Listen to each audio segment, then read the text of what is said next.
Hello, everybody. Welcome to this edition of the UGASports Live, the national title edition, the one we've always been waiting for, the one we hope would be here. And it is here. It is upon us, and we are ready to talk about it. I have Coach Jim Donnan with us, the former Georgia head coach, the Hall of Famer.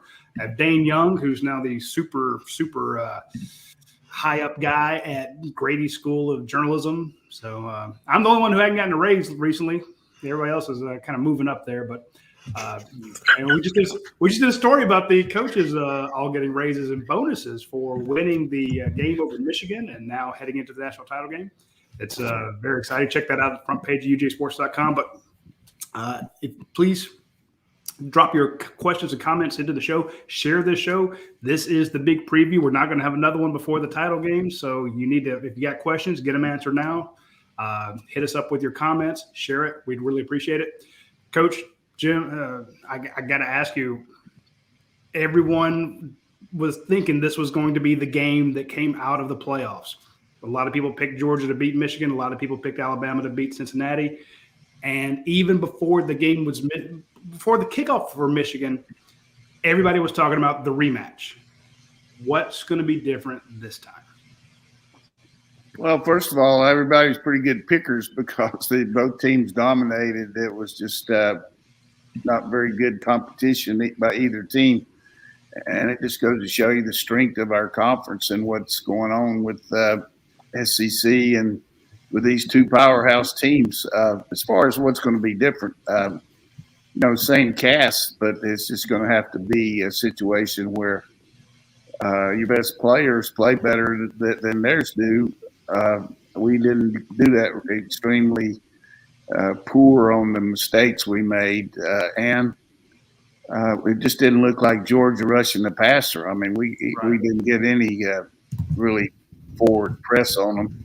And when you look at this kid, the way he can throw, you just can't do that. But it's a little different because Messi's not in, number 8. They're a guy that really hurt us during the game, particularly on ball possession, third down plays, and the fact that maybe we keep looking for Pickens to surface, but in his defense, if he had COVID and wasn't able to practice, then that's a tough environment to play with that kind of humidity and everything. So he should be fresh. But I look, I had a chance to, and one of the reasons you have me on the show is to provide dialogue. So I've been in this game. I've coached in this game as assistant coach, as a head coach, and I can just tell you that the preparation is so vital for a game like this. Not so much the physicality. You've gotten to this point,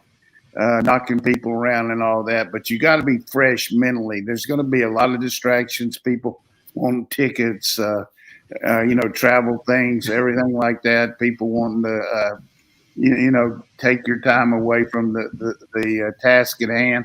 And, the biggest thing for me as a coach getting my team ready was the fact that we know what got us here.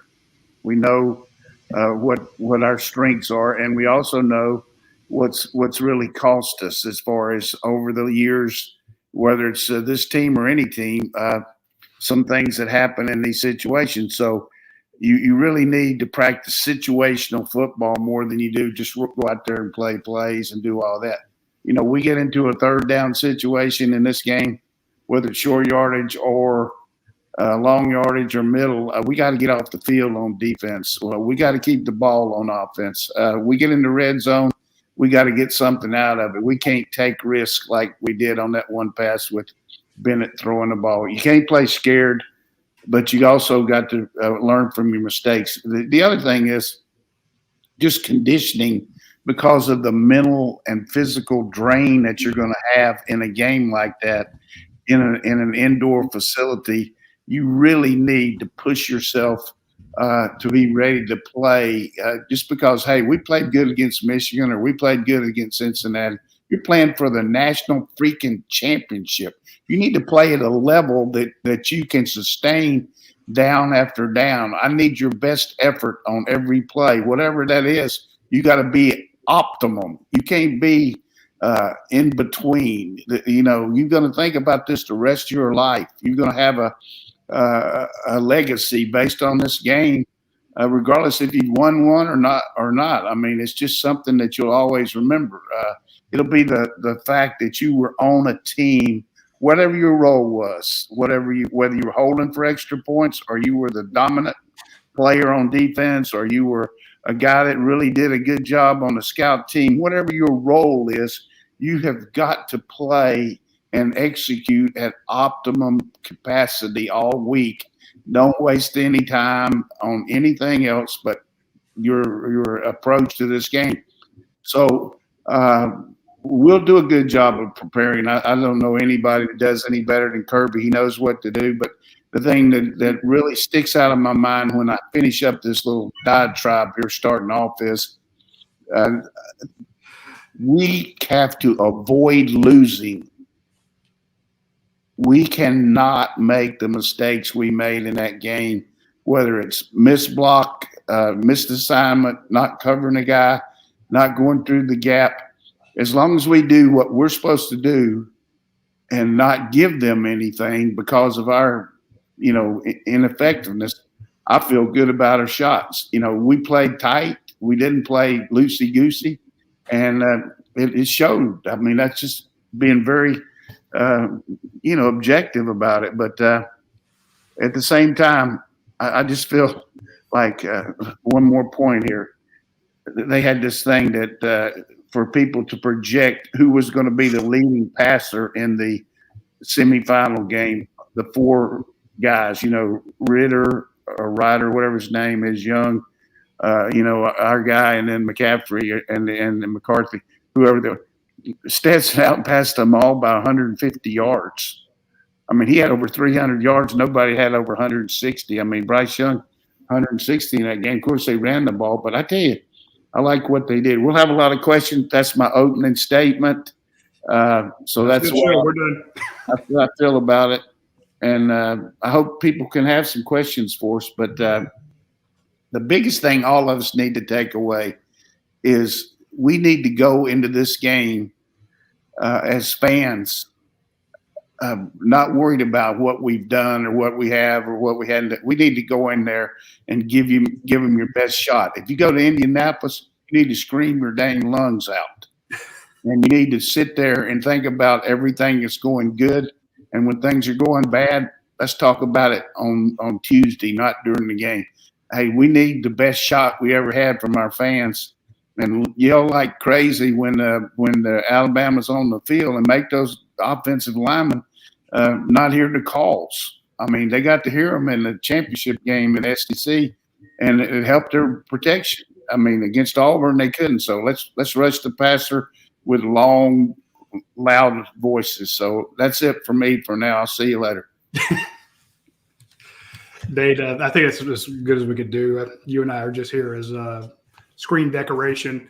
That's about as it. But give me your thoughts on this game, Dane, because I think Coach nails it. The frustration for a lot of Georgia fans was that game against Alabama did not look like the previous 12 games. And I get it. You're playing a different team. You have to adjust to who your opponent is. And I thought the idea of double teaming both their top wide receivers, great idea. Kind of containing the run game, kind of trying to contain Bryce Young, great idea. Didn't work. So I think going into this one, a lot of fans are like, can we at least play like we played against Michigan, play like we did against everybody else, and see if that works? And I think Coach nailed it by saying, don't lose the game. And he's not saying you got to win it. He's saying, don't give it away. And Georgia gave away a ton of points, a ton of yards, a ton of 2 possessions in turnovers. And I think a lot of people will be a lot happier about that game. If you went in and got your ass kicked, so be it. But don't go in and kick your own ass. And that all starts with the turnovers. When Georgia does not turn the ball over, Georgia's not getting blown out. Georgia only gets blown out when it's giving away possessions. And that's what you saw in the SEC championship. Now, since that point, if you did stock up and stock down on the personnel for these teams, well, one team lost John Mechie, who's going to be an NFL receiver. The other team got back George Pickens in more quantity, at least. He's going to be NFL receiver. So in terms of the weapons on the field, Georgia's in a better spot than Alabama now as compared to a month ago. And I think that makes a big difference. The other thing, and I think the semifinal in the college football playoff kind of showed the importance of the history of this. Everyone said, could these be close games? For sure, that there's talent with Cincinnati and Michigan, whatever, fine. But the average point spread between the winner and the loser after these semifinal games has been 20 points. These historically are blowouts. That's also the case in the national championship game in a lot of cases. I did the composite. The winning national championship team in the title game since the playoff has been around averages 41 points. The losing team averages 26. So 41 to 26 could be what this is, and I could see either team doing that. The last time that there was a super competitive national championship game, it was Georgia and Alabama, and we all know how that ended. And so could this be close? Yeah. But I think either team has the ability, again, like you were saying, if mistakes happen, that this turns into a margin of victory that could be multiple possessions. Yeah, you made some good points there. And the thing about turnovers, though, that I always told our team, turnovers certainly make a lot of difference. Where do they happen on the field? Well, the one happened for a touch pick six. That's just – you can't have a pick six.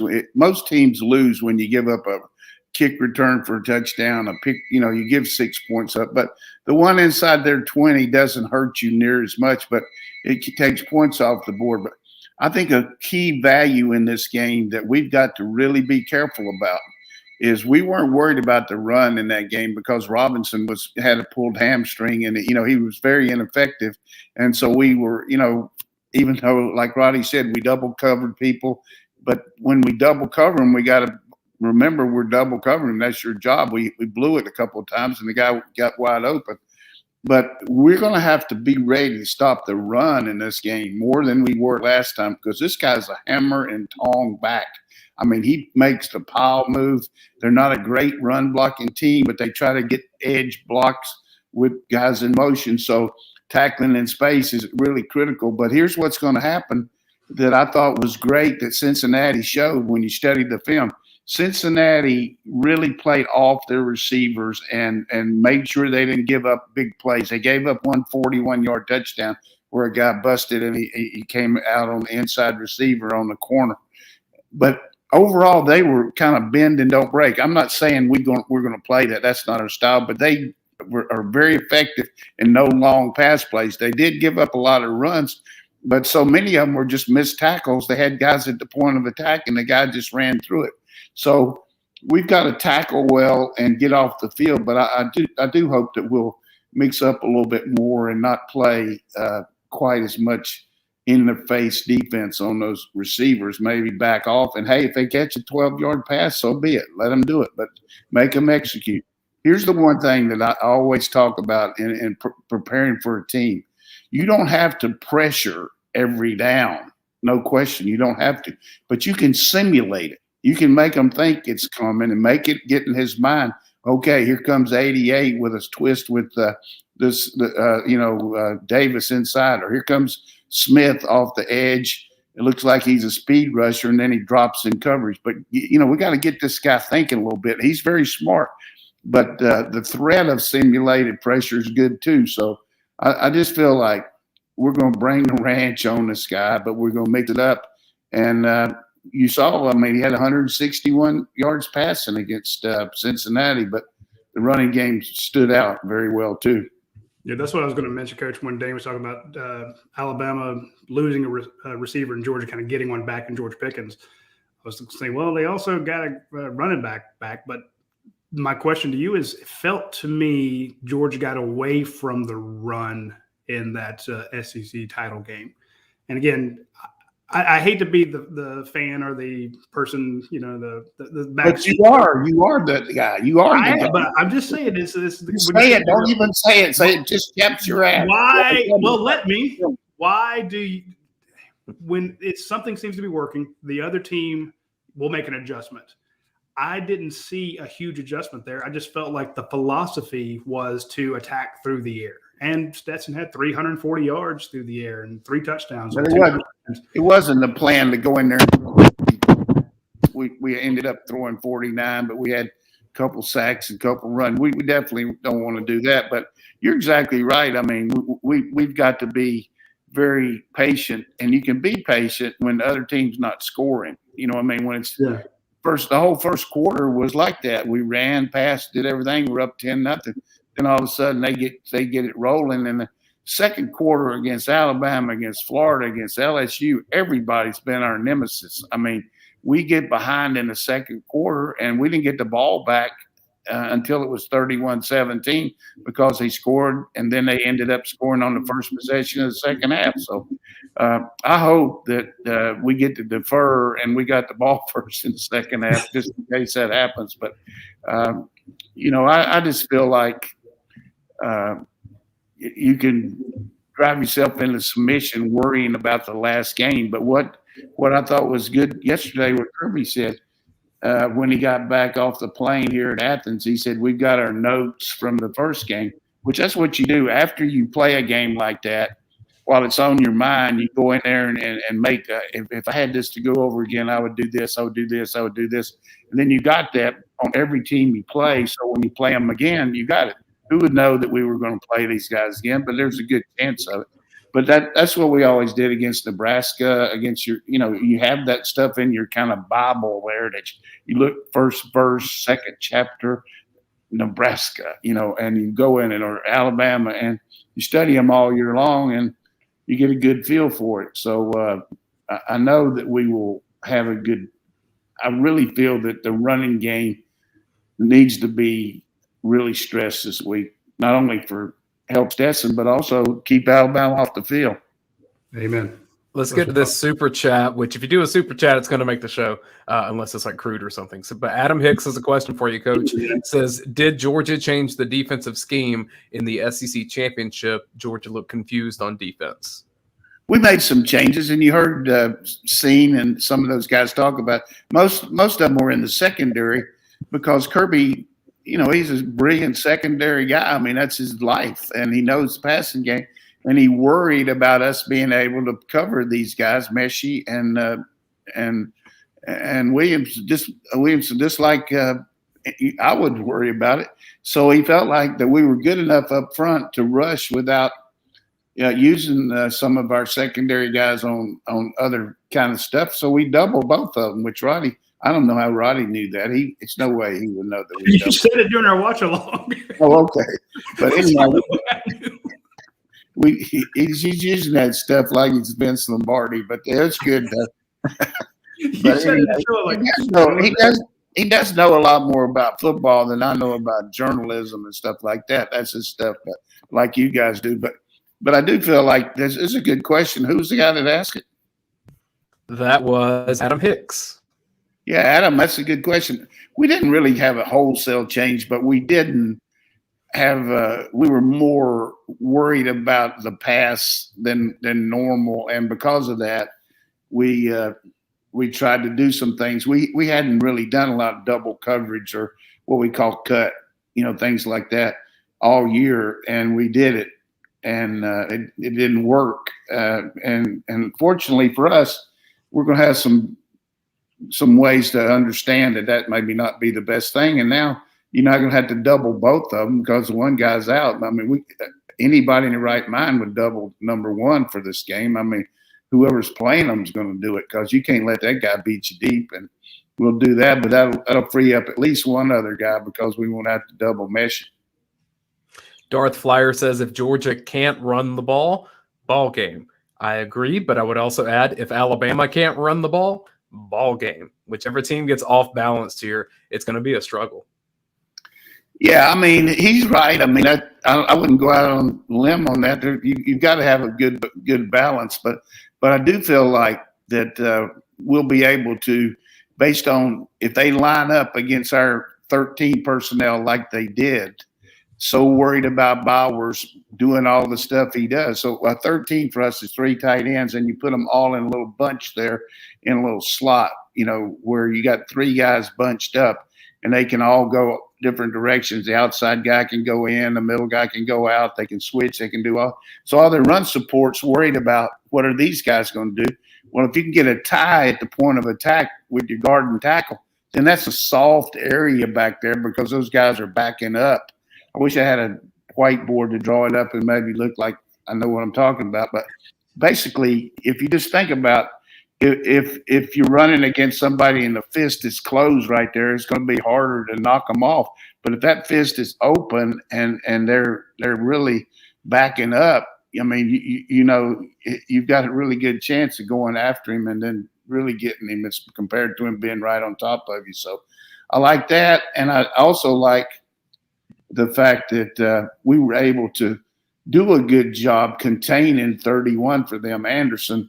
And we've just got to do a little bit better job on some of our runs, anticipating where he's going to attack. So if I'm blocking this guy coming this way like this, and he goes inside of me, I got to make sure that I protect the inside first. So I need to go at this angle to stop him instead of just going here and hoping that he's going to go one way or the other. Protect the inside first. Hey, if he goes outside, that's great. So he slashed inside of us a couple of times and really made plays from the backside. So and their linebackers are pretty good too. But let me just tell you this. This is not the best defense in the history of college football we're going against. I mean, they got issues at corner, that Kool-Aid guy who's a good young corner. But I'm telling you, every time George Pickens lined up out there, this kid looked like he's in the fetal position backing up. So I think we can really attack him, and they got another corner that might be hurt too.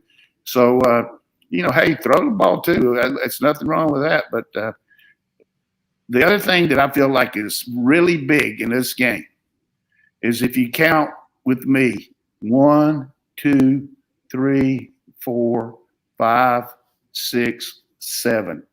7 looks to me like Burton is ready to go.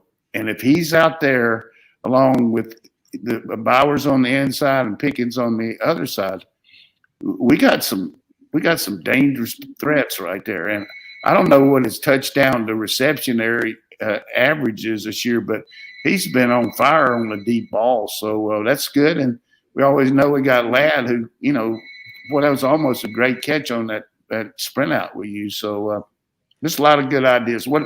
Keep on going here. I mean, I like these challenging questions. Well, Coach, with Burton, what I've seen on tape, he has dramatically improved his open field blocking. And so, he can be in there with those 3 tight end sets and be the receiver. Ladd can too. They've both proven they can block in the open they're field. Good blockers. And then you see what George Pickens is doing off the line of scrimmage against Michigan. Yeah, exactly. Killed him, I don't know if that guy was ready for that jack by George, but another thing that was good was just our, and I think you guys picked it out on your film don't lie thing, was just we ran a quick play on them and ran a tackle eligible where Bowers lined up as the outside guy beside the guard and moved the tackle over to the other side, snapped the ball quick, and they didn't have anybody on him. I mean, and that's just real good coaching by Munkin and our team. And it's also very patient by our players showing that they can line up at the last second and get where they need to real quick. And that defense has got to pick it out, because if you're a defensive back or linebacker and all, and you're used to coming up there and that tackle on that side's ineligible and he's going to block you and there's a guard beside him, you're really not thinking about it. Then all of a sudden that tackle's not there and 19's there. and the guy's off the line on the outside, McConkey, which makes this guy eligible. Hey, throw it up there. That's good. Hey, you did that by yourself. How about this producing on the fly? That was good. Well, I mean, hey, I wish we could run it back. Just stop it right there. I'm going to get John Madden. Stop it. So you can see that the tackle is Bowers. And so the other tackle, who is Salyer, he's moved over to this side. So we got 2 tackles and a tight end and a guard. I mean, it's just very good there. Very good. I thought Mike called a hell of a game for those first 2 drives. I mean, yeah, up 14-0, and all of a sudden, he always calls a good game. He always calls a good game when you win. No, that's true. But when we were talking earlier about kind of the philosophy going into it, and I just think he had them heads wrapped around themselves. They were obviously confused, and I thought it was just and again, you look great when you have great execution. You know, you call plays and they bomb, and people are like, "Oh, that was a stupid play call." It's like, well, the guy missed a block, or this guy didn't break a tackle. So, right. I think there's a huge confidence boost going into that game because, and again, should be really amongst the fan base. I don't think the players were really questioning themselves, but they went 12-0. They get into the SEC title game, they lose badly, and everyone's like, "Wow, they were just overrated," and they feasted on weak teams, which was not true. But I think it really helped Georgia's confidence to go out and take on the number 2 team in the nation, beat the brakes off of them. And now you're like, okay, we're going up against Alabama. And it's the fear of the unknown, Coach. I was trying to write about this, but I'm not a good writer. When you think there's something under the bed, or you think that there's something, a job interview coming up, and you're just kind of terrified of the unknown. You've gone head-to-head with Alabama. You've gone to camps with these guys. You've known them coming up. Some of these guys played against each other in high school. Now you've gone on the field against them. You played against some of them last year. Jamari Sawyer's not freaked out about Will Anderson. He didn't, maybe they hadn't gone head-to-head, but now he's played him, and he knows what he does and what he doesn't do. Same with Warren McClendon.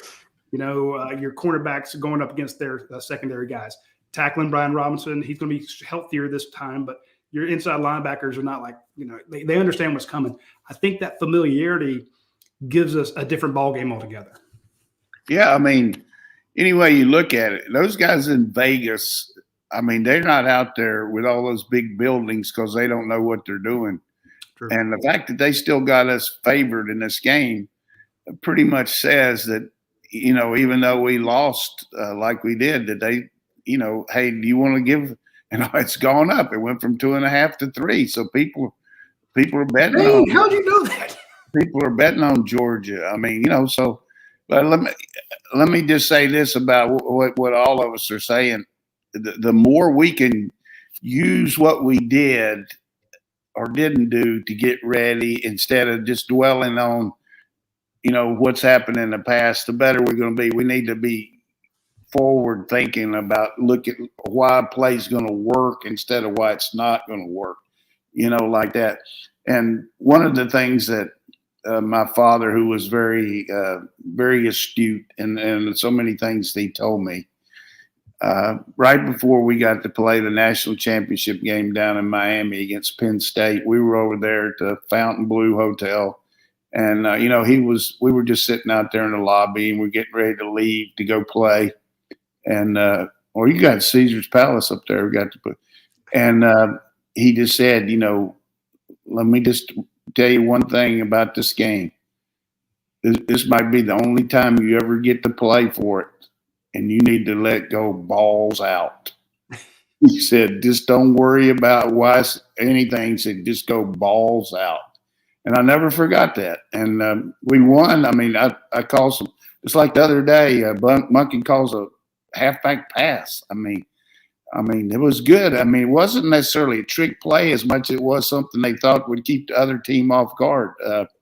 We're running the wishbone, and we shifted to double slot on Joe Paterno, and Keith Jackson caught an 88-yard pass because they thought they were in the wrong stadium because we were in a double slot, So, I mean, you got to do – and I'm not bragging here. All I'm saying, I guess I am a little bit, but I am saying this.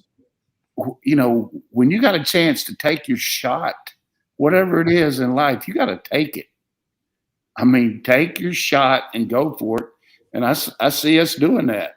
I mean, I see us doing it on defense, special teams, offense, and we'll see how it all pans out. But I feel good about our shot myself.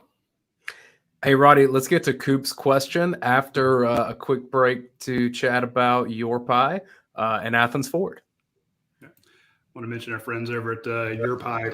They have their new hot honey pepperoni pizza. I say new, they've had it before, but they brought it back, and you really got to try the hot pepperoni. It's a fantastic pizza. They do a lot of specialty pizzas over there. And, of course, if you don't like the specialty pizza, you can always go in and grab a different type. You can always say, hey, look, here's the crust I want. Here's the sauces I want. Here's the different toppings I want. You can put as many meats on, as many vegetables on as you want. They will take care of it.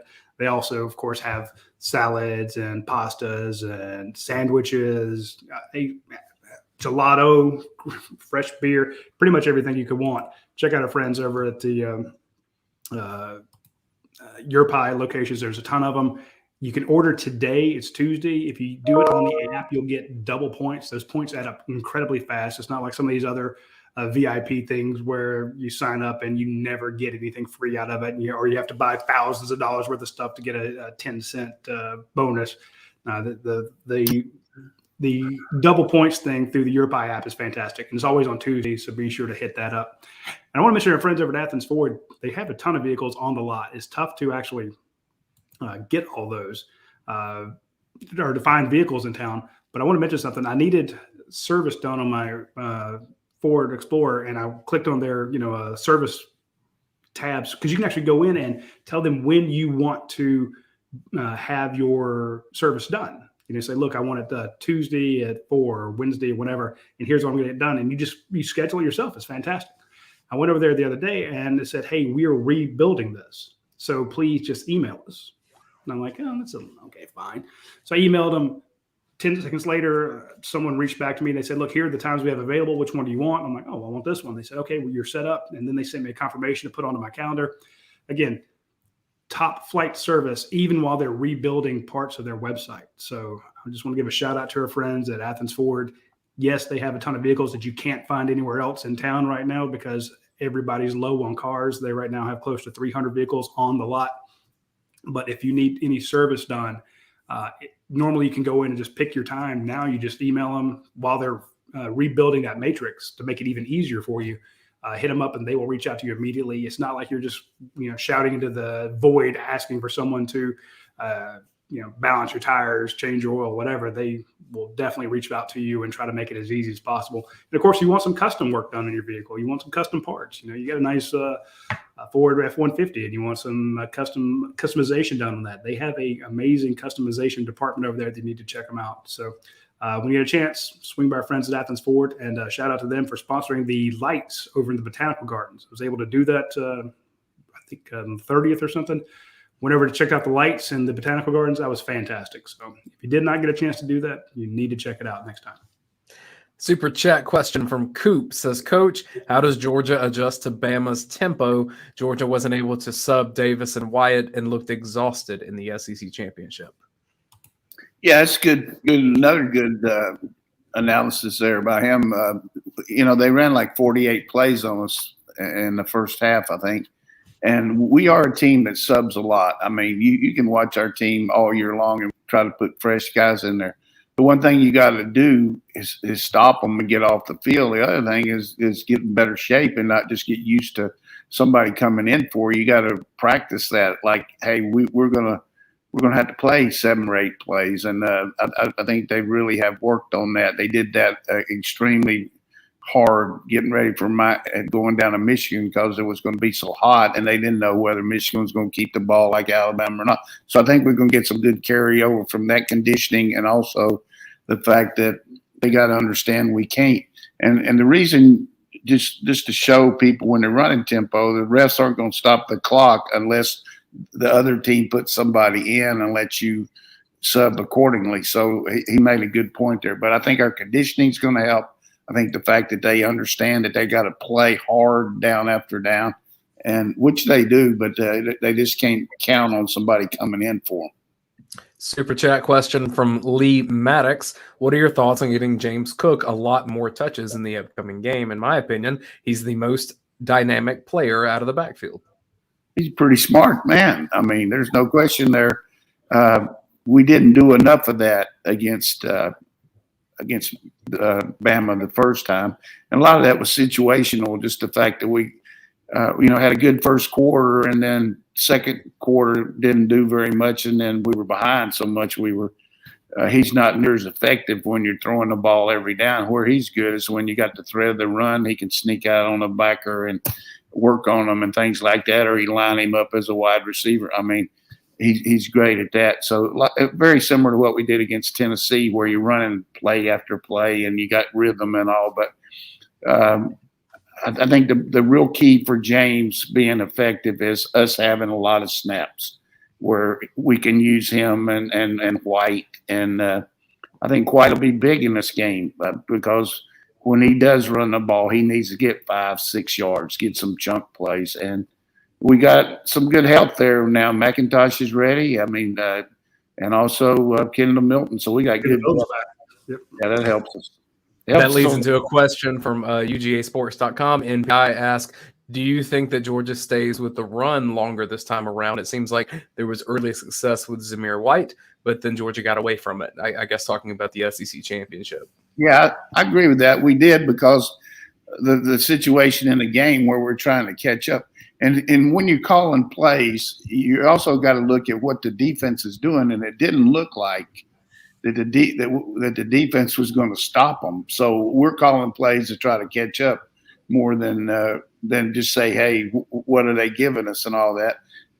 You look at what they're giving, but all of a sudden you're down 14 and they're scoring at a pretty good clip. I mean, they hadn't punted since they were down 10-0 when it was 31-17. So obviously we got away from the run, but the big dictator there will be, are we still, score wise right there with them? And that'll be good. We're a better team running the ball, play action, stuff like that. But we did throw a lot of drop back stuff on these guys at Michigan, but they had a hard time rushing the passer, and they had two of the best pass rushers in the country that didn't do diddly. I mean, both those guys got snuffed. I mean, I think Radi showed me that 5.43 report he had, and it was he predicted that stopping the run rush would be even more important than a lot of people said that was the most important, but he said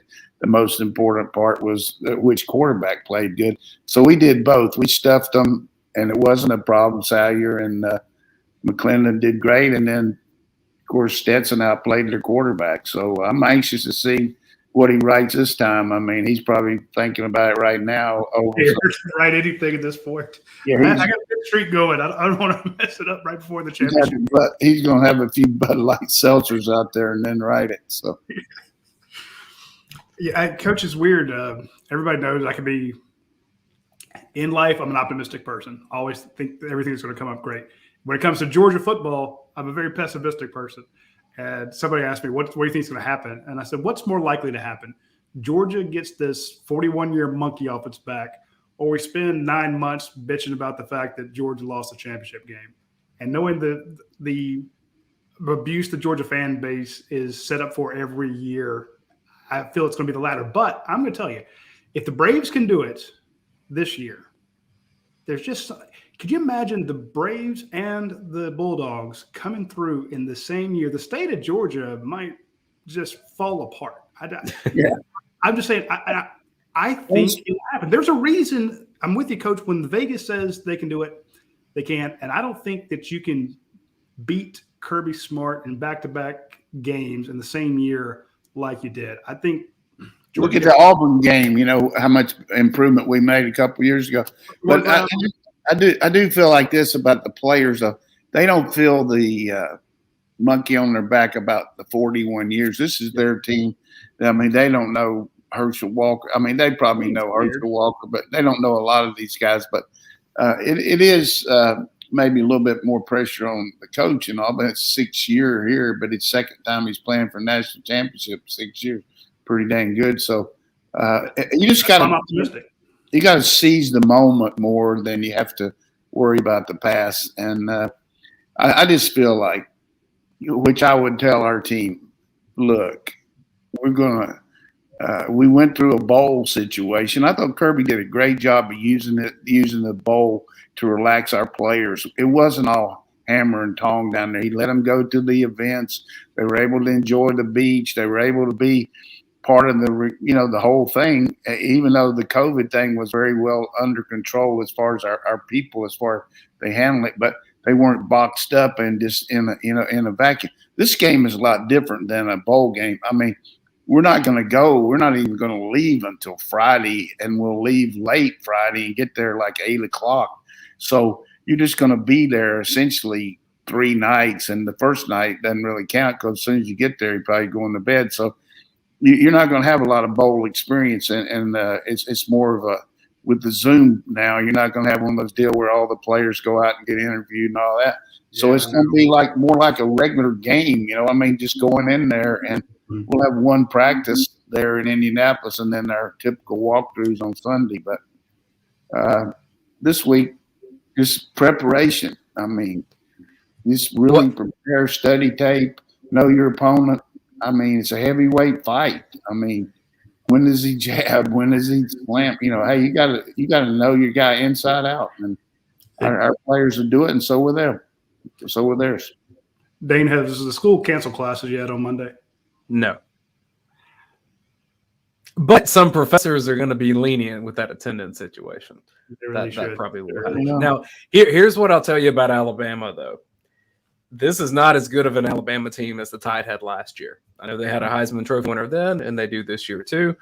This is a really good Alabama team. Alabama's already beaten Georgia once. They can do it again. They have that kind of talent. But Alabama also struggled with Auburn, struggled with Arkansas, struggled with LSU, lost to Texas A&M. And I think Georgia's better than all those teams. And Tennessee, they had a hard time with Tennessee fourth quarter game, but it's just the fact they did beat us and beat us handily. But you got to, like we said, take the good and the bad from that game and really work hard to play our game, and we should be fresh and ready to rock. This is a super chat question from Dante E. He says, Brock is a Monstar, which is a Space Jam reference, which I always appreciate. He says, but the offense is nowhere near its potential if George Pickens does not have at least 5+ targets. We have to target other threats. In his opinion, what do you think about getting Pickens more targets? Yeah, I think he's exactly right. And just look at the last game, though. Part of the reason was he didn't practice. He didn't get he was out of practice for all that time with COVID, plus the fact he didn't even start practicing to, full speed until the Georgia Tech game. So there's been a good buildup. I think we'll see more of him in here, but Mitchell's done well out there. He's been effective, but George, I think the fact that George missed that whole week prior to going down there just really kept him from playing a whole lot. So he'll get some good targets.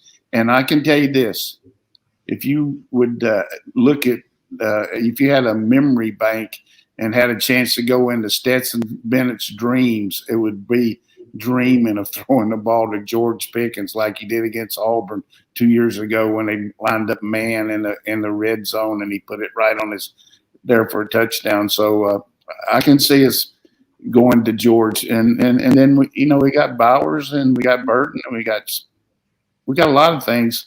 We just gotta call it Kearis Jackson right now. Kearis Jackson, the senior.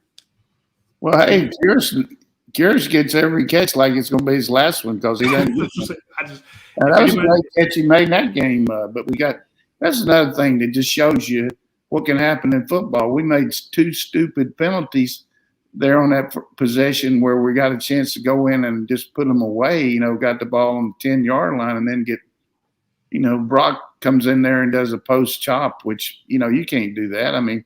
But we're not going to fire Bowers because he made one mistake this year. But, that was not real smart. You know what I mean? You got to avoid one thing.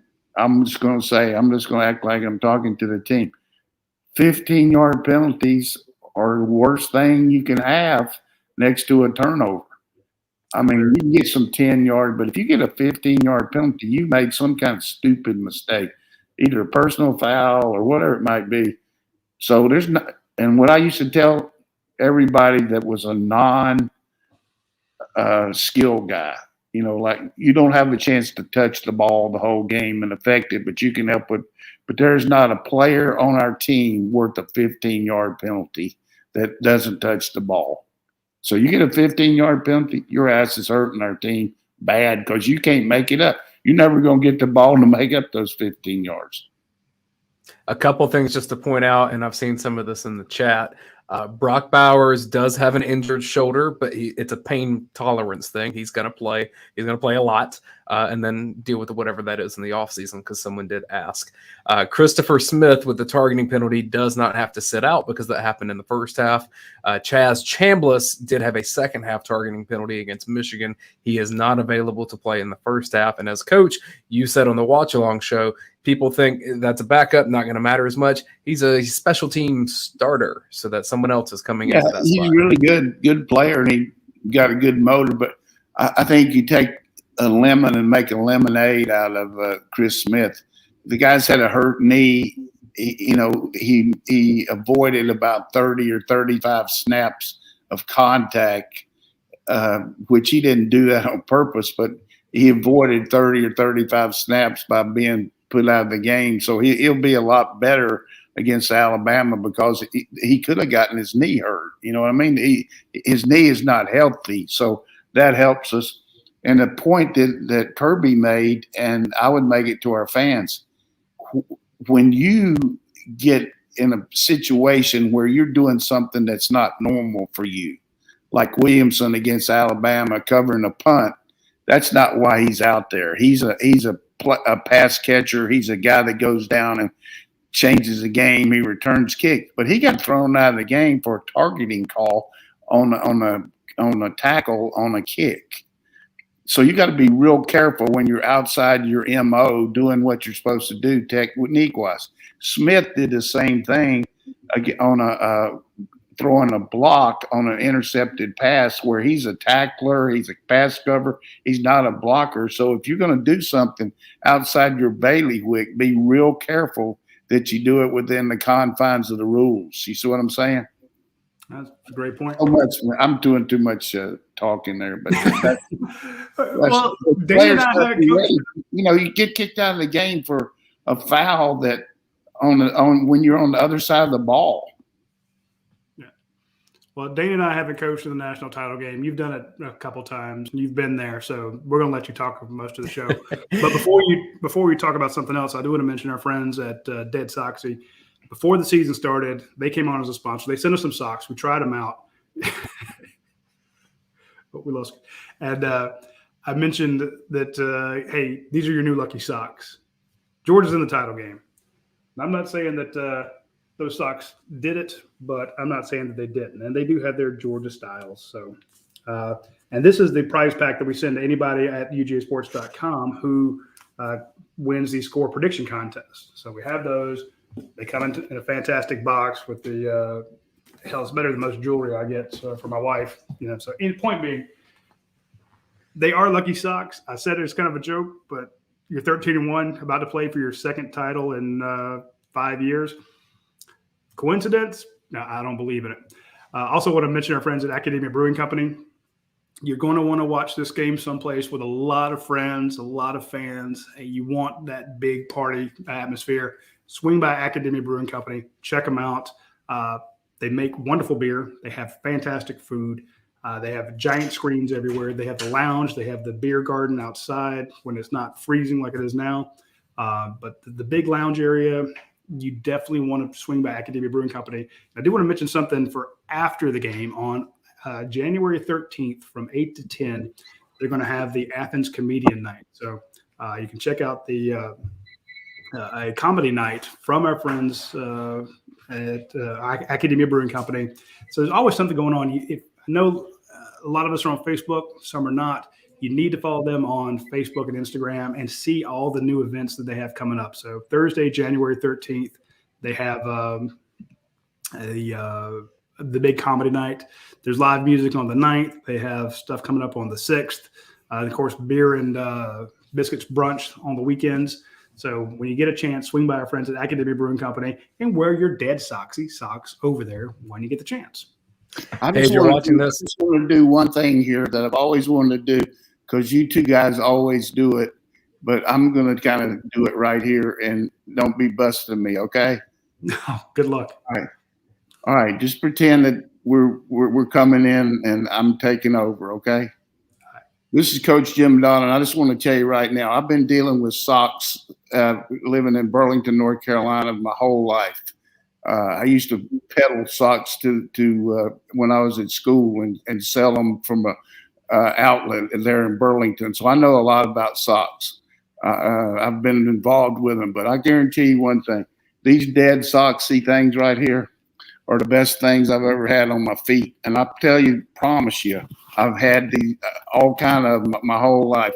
Burlington's gold toe, all that stuff. They're good. These babies right here will stay up. They'll last. And whoever's making them needs to get a patent on it because they're going to make a lot of money. Because I guarantee you, I used to work in a clothing store. I know what socks are all about. I don't know much football, but I can tell you this: if you got a chance to buy some of these, or even if they don't have your school colors, like I told Roddy, I want some camel colored ones and some navy and all that. But I like the red and black and all that. But hey, I'm glad these guys are sponsoring our show because they know what they're doing. So get some of these damn socks, and if you don't, I'm not going to be on the show anymore. Hey, Roddy, you need to raise that advertising rate just a little bit after that one. Call it dead socks. I wouldn't tell you if I didn't believe it. I mean, I asked for some more of them, and this is one I hadn't put on yet, but I'm going to do it. But I was saving them for the show, so that's it for me. He literally named it. So he's right. So we appreciate all of our sponsors. It's been a fantastic year, and we have some new sponsors coming on like Rogue Apothecary and Connor Grading and Landscaping, guys like that. And we appreciate all the folks that have been with us. I mean, all our sponsors. You look at how long they've been with us. They're people that we care about, and Athens Sport and Your Pie. I mean, no question about academia. Just one thing after another, and then of course our watch along show. But without it, we wouldn't have these shows. These people care about Georgia too. That's what I like. They do.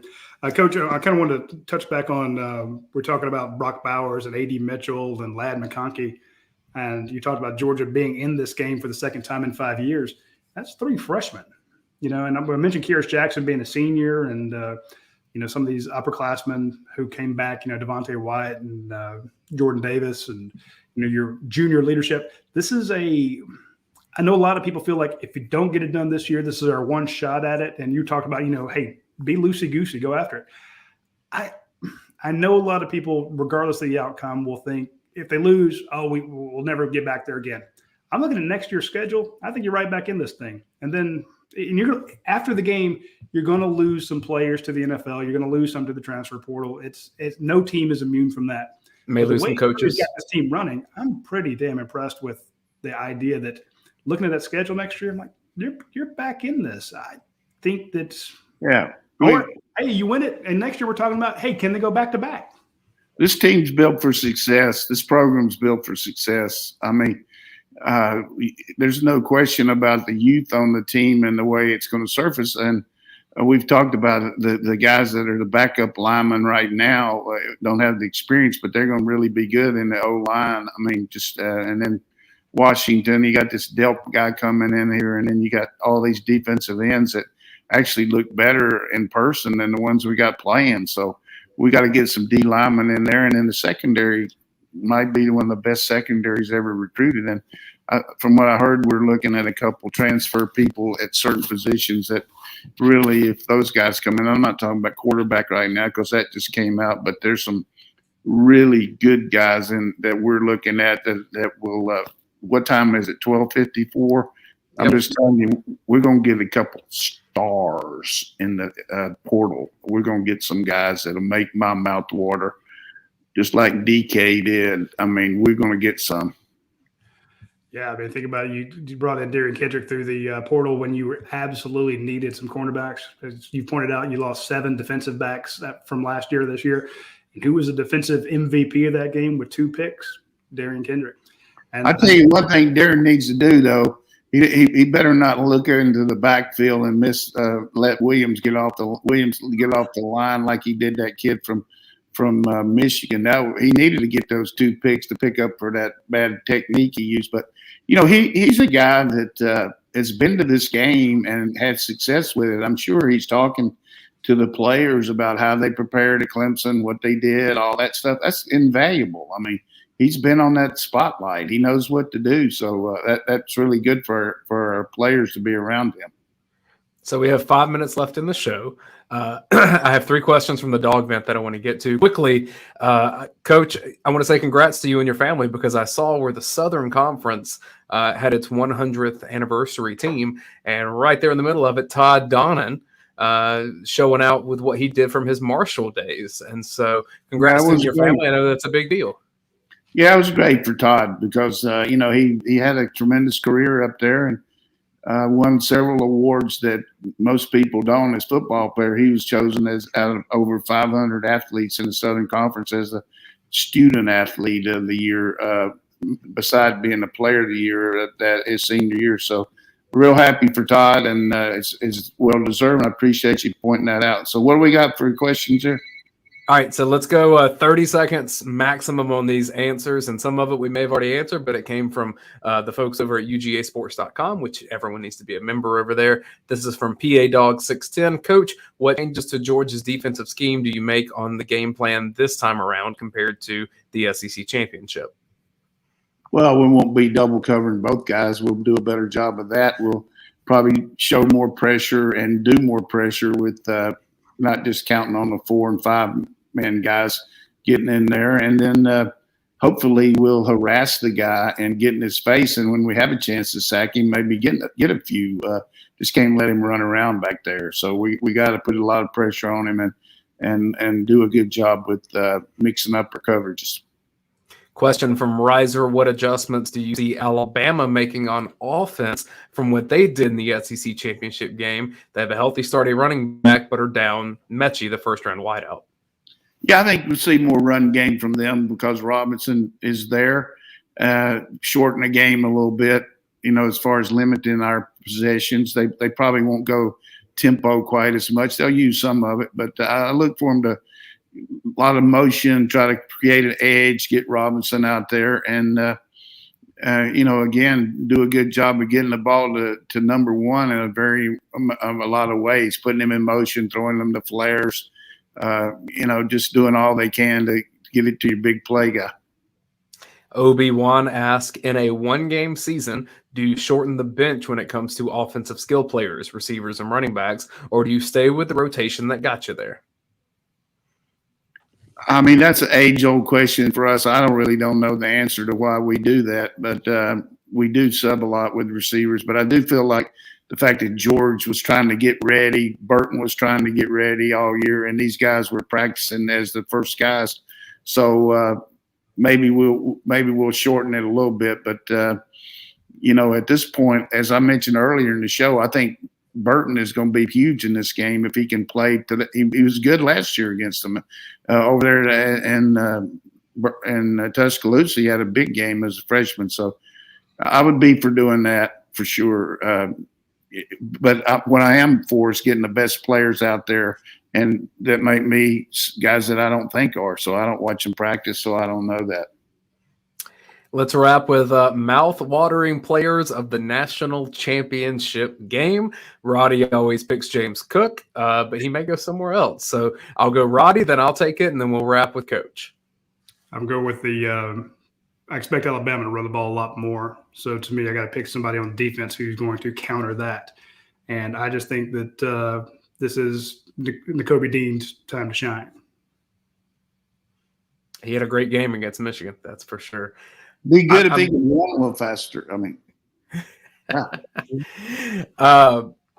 I think Stetson Bennett is the easy call here because I think if Georgia protects the ball, then you're at least in it late, and then sometimes it takes a little luck. So not to make the easy call, how do you make Bryce Young uncomfortable? Nolan Smith did not have a good game in the SEC championship. Playing with an injury, trying to overcome that, he was dramatically better against Michigan. If Nolan Smith can do that against Alabama, that forces mistakes. And Bryce Young has shown that he will throw interceptions if he's rushed a little bit. You let him sit all day, it's going to be a long day for Georgia. So I'm going to say Nolan Smith. I'm going to say the two tight ends, Washington and Bowers. I just feel like that they're blocking on the perimeter, getting the ball. And of course, Fitzpatrick's in there too, but I don't think you'll get the targets that those two get. They got to have big games, blocking and catching the ball. That's a national championship show. All right, folks, appreciate everybody tuning in. We will be discussing this a lot next Tuesday. It'll be the day after the title game. Be sure to tune in at noon. Actually, I'll be on the Roddy, are you going to be able to sleep? No, I will not be able to sleep regardless. But He's going to still be up from the night before. I'll still be up, but it'll be worth it. So point being, tune in next Tuesday. And, of course, check out the watch along. Check out all of our shows at UGASports.com. We appreciate it. And hey, I just want to give you a little Michael Bublé to end this game. Don't go changing to try and please me. I love you just the way you are, Georgia Bulldogs. Hey, yeah, do what got you here. All right, folks, thanks for tuning in. We appreciate it. A shout out to all of our sponsors, Dead Soxy, Academia Brewing Company, Athens, Ford, and Your Pie. And, of course, shout out to everybody on the dog vent who submitted questions. We really appreciate it, and we appreciate your support. And hope everyone has a happy new year with a maybe a brand new national title ring. That would really help you ring in the new year as well. Everybody take care. We'll see you next week.